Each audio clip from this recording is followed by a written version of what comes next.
Pasado na sa Kamara ang 200 pesos na aumento sa sahod ng mga manggagawa. Pero giit ng isang kongresista, mas malaki pa dyan ang kailangan para sa mas nakabubuhay na sweldo. Nasa frontline ng balitang yan si Marian Enriquez. An act providing for 200 pesos daily wage increase for the minimum wage workers in the private sector has having been approved on third reading.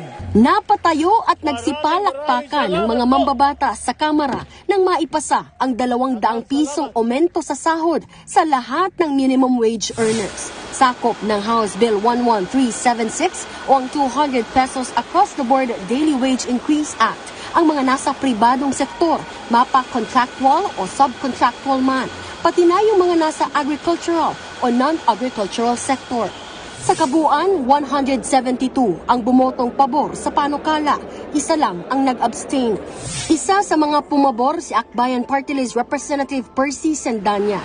Malaking hakbang daw ito sa halos 4 na dekadang pakikibaka ng mga manggagawang Pilipino sa nakabubuhay na sahod. Ang botong yes ay salbabida para sa manggagawang nalulunod sa taas ng presyo ng bilihin, taas ng presyo ng petrolyo, taas ng presyo ng tubig at taas ng presyo ng kuryente. Pumabor din si Gabriela Party List Representative Arlene Brosas, pero may reservation siya. 750 pesos kasi ang sinusulong niya at hindi lang 200 pesos. Base kasi sa datos ng Ibon Foundation, 1,225 pesos ang kinakailangang family living wage na may 5 miyembro. Pero ang average na arawang sahod daw sa Pilipinas ay 470 pesos lang. Kailangan ng bawat Pilipino ang sahod na hindi lang nakakatustos sa pang-araw-araw nilang pangangailangan. Susunod na isasalang ang panukala sa Bicameral Conference Committee.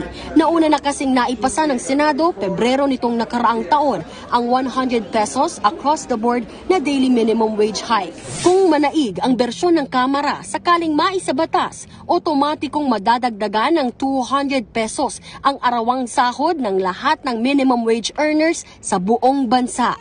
Ikinatuwa naman ng Trade Union Congress of the Philippines ang pagpasa ng Kamara sa panukala. Deserve daw ng mga Pilipino ang taas sahod.